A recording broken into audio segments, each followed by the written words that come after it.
बार शीतला माता ने सोचा कि चलो आज देखूं कि धरती पर मेरी पूजा कौन करता है, कौन मुझे मानता है।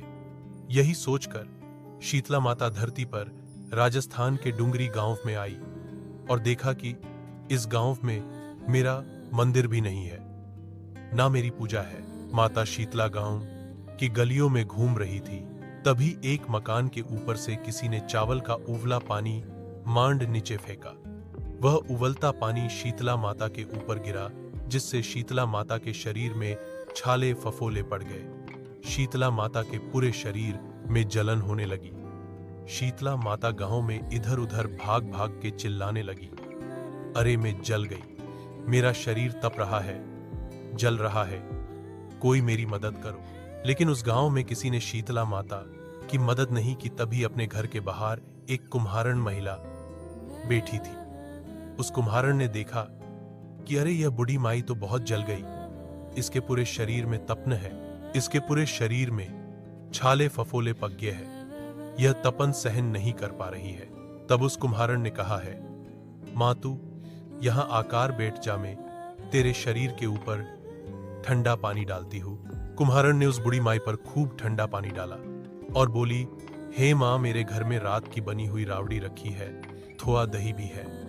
शीतला माता ने ठंडी ज्वार के आटे की रावड़ी और दही खाया, इससे शरीर में ठंडाई मिली।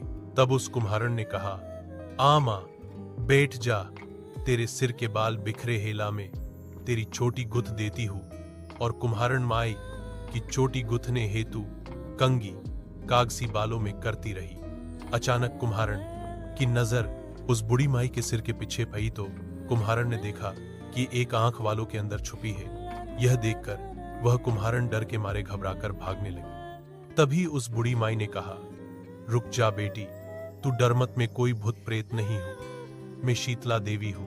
मैं तो इस धरती पर देखने आई थी कि मुझे कौन मानता है, कौन मेरी पूजा करता है। इतना कह माता चार भुजा वाली हीरे जवाहरात के आभूषण पहने, सिर पर स्वर्ण मुकुट धारण किए अपने असली रूप में प्रकट हो गई। माता के दर्शन कर कुम्हारण सोचने लगी कि अब मैं गरीब इस माता को कहाँ बिठाऊं। तब माता बोली, हे बेटी, तू किस सोच में पड़ गई। तब उस कुम्हारण ने हाथ जोकर आंखों में आंसू बहते हुए कहा है, माँ, मेरे घर में तो चारों तरफ दरिद्रता है, बिखरी हुई है। मैं आपको कहा बैठाऊं मेरे घर में ना तो चौकी है, ना बैठने का आसन। तब शीतला माता प्रसन्न होकर उस कुम्हारण के घर पर खड़े हुए गधे पर बैठकर एक हाथ में झाड़ू, दूसरे हाथ में डलिया लेकर उस कुम्हारण के घर की दरिद्रता को झाँक कर डलिया में भरकर फेंक दिया और उस कुम्हारण से कहा है, बेटी, मैं तेरी सच्ची भक्ति से प्रसन्न हूं,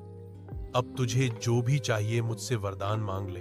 तब कुम्हारण ने हाथ जोड़कर कहा है, माता, मेरी इच्छा है, अब आप इसी डुंगरी गांव में स्थापित होकर यही रहो और जिस प्रकार आपने मेरे घर की दरिद्रता को अपनी झाऊ से सा जाकर दूर किया, ऐसे ही आपको जो भी होली के बाद की सप्तमी को भक्ति भाव से पूजा कर आपकी ठंडा जल दही व वासी ठंडा भोजन चढ़ाए, उसके घर की दरिद्रता को साफ करना और आपकी पूजा करने वाली नारी जाति महिला का अखंड सुहाग रखना, उसकी गोद हमेशा भरी रखना।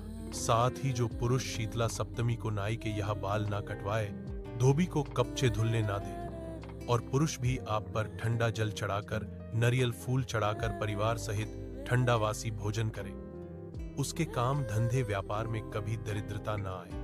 तब माता बोली, तथा अस्तु है बेटी, जो जो तूने वरदान मांगे मैं सब तुझे देती हूँ। है बेटी, तुझे आशीर्वाद देती हूँ कि मेरी पूजा का मुख्य अधिकार इस धरती पर सिर्फ कुम्हार जाति का ही होगा।